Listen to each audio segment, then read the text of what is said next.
Well, China is battling a surge in COVID cases, and new media reports could reveal the vast scale of the outbreak. Bloomberg and the Financial Times have reported around 250 million people were infected during the first weeks of December, citing a leaked government document.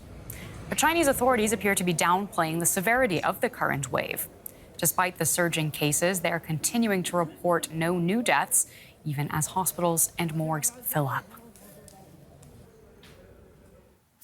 Well, I'm very pleased to welcome Ruby Huang joining us from the School of Medicine at National Taiwan University.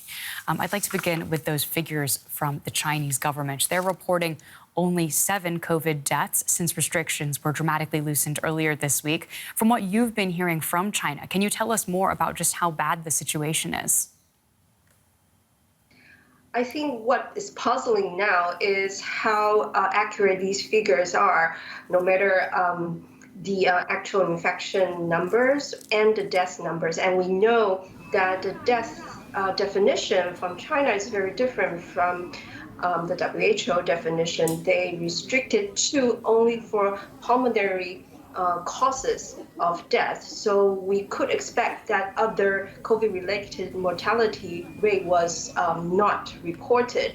Again, the confirmed case, 250 million, is that possible? It could be, but the question is, how is it determined? Is it by PCR confirmed, or is it by symptoms only? We don't have the information for that. So again, we're seeing the statistics are not transparent. So this is something that I think the world is urging China to come up with more transparent statistics so that we can assess the outbreak scale.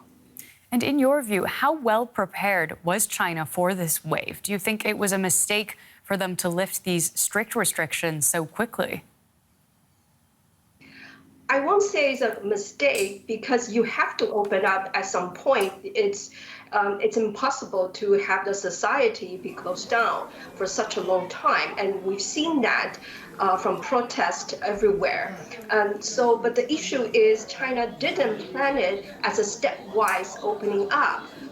They should actually boost up their booster vaccination, at least for the 3rd, even 4th doses, to a certain population percentage of population before they actually open it up step by step. Right now, it seems that all the draconian zero COVID policy was suddenly lifted off all of a sudden.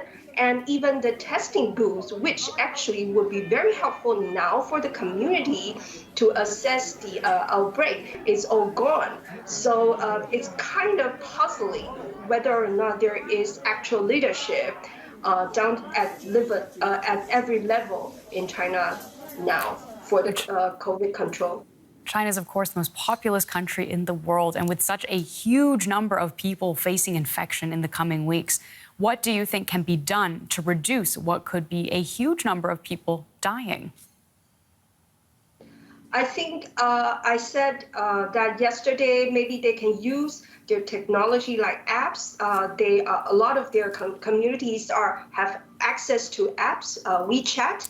They can use that to teach people how to triage if they have mild symptoms or relatively asymptomatic, stay at home and wait for recovery. If they have vulnerable people, instruct them how to get to the hospital. So I think triaging is the key. And the second is try to be more open up in terms of the new mRNA vaccines. I know Germany and US has been advocating this to China, and they haven't come up with a positive answer for the mRNA vaccine. That probably will help them to survive this wave, because I don't think the wave of infection will end anytime soon. Probably, we are seeing for the next few months, maybe